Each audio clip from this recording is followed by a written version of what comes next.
కానీ నేను ఒకటే చెప్తాను, నా జీవితం ఉన్నంత వరకు, చివరి రక్తపు బొట్టు ఉన్నంత వరకు ప్రజలకు ఏం చేయాలో అవన్నీ చేస్తానే ఉంటాను.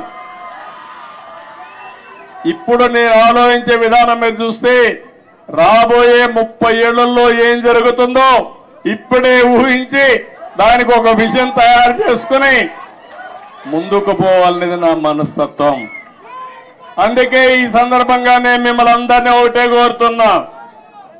మీ తెలంగాణలో మా తమ్ముడు ఇప్పుడే చెప్తున్నాడు, మొన్న ఆంధ్రప్రదేశ్లో ఎన్నికలు వచ్చాయి.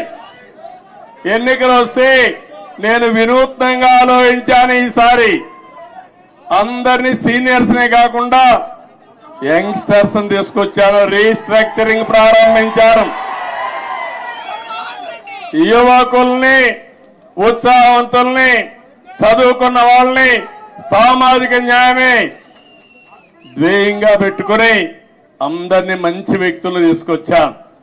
ఆ యొక్క ఇది మీరు చూస్తే బ్రహ్మాండంగా ప్రజలు కూడా బ్రహ్మరథం పట్టారు. తెలుగుదేశం చరిత్రలో ఇంత పెద్ద విజయాన్ని నేను ఎప్పుడూ చూడలేదు. 82, 84 ఆగస్టు క్రైసిస్ తర్వాత 85, తర్వాత 94, 99 ఎప్పుడూ చూడలేదు. ఒక సునామీ వచ్చింది. ఆ సునామీకి ఎక్కడికక్కడ అందరూ కూడా కొట్టుకుపోయే పరిస్థితికి వచ్చారు.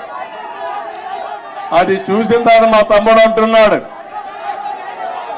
అంటే ప్రజాస్వామ్యంలో మీరు ఒక్క విషయం గుర్తుపెట్టుకోవాలి, రాజులు లేరు, నియంతలు లేరు. ఎవరైనా విర్ర వీగితే ఎక్కడికి పంపించాలని మీరే పంపిస్తారు. అందుకే నేను ఇప్పుడు కూడా చెప్తున్నా మా మంత్రులకి అందరికీ, అక్కడ విర్ర వేగద్దండి, భూమి మీద నడవండి, ఆకాశం నడవద్దండి. ప్రజలకు మనం సేవ చేయాలి కానీ మనము ప్రజలకు సేవకులు కానీ పెత్తందారులు కాదు. ఆ విషయం గుర్తుపెట్టుకోమని అందరికీ ఎప్పటికప్పుడు హితబోధ చేస్తున్నా. అందుకే ఒక మాట అన్నాను నేను, సిబిఎన్ 95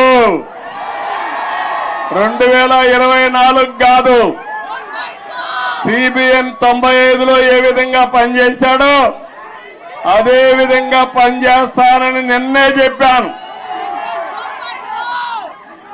ఆ రోజుట్లో మీరు నాతో తిరిగిన వాళ్ళు ఇక్కడ ఈ గడ్డ మీద చూసుంటారు. 90 రోజులు తిరిగాను హైదరాబాద్ లో. ఆకస్మిక తనిఖీలు, తెల్లవారుజామున లేచి అందరి తలుపు తట్టి నిద్ర లేపి సమస్యలు తెలుసుకుంటూ పరిష్కారం చేసిన రోజులు అవన్నీ. అలాంటివి చాలా చేశాం.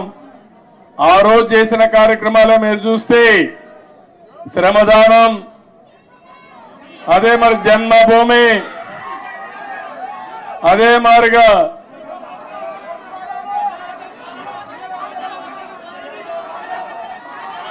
ఒకటి రెండు కాదు, నేను చేసిన ప్రోగ్రాలు మీరే ఎక్కువగా మాట్లాడుతున్నారు. ఆ రోజు పరిపాలన ఒక ఉద్యమ స్ఫూర్తితో తీసుకుపోయినా అవునా కాదా అని అడుగుతున్నా. కొత్త కొత్త ఆలోచనలు చేశాం. ఆ ఆలోచనల్ని ఎక్కడికక్కడ అమలు చేశాం. నన్ను అడిగారు, నేను సైబరాబాద్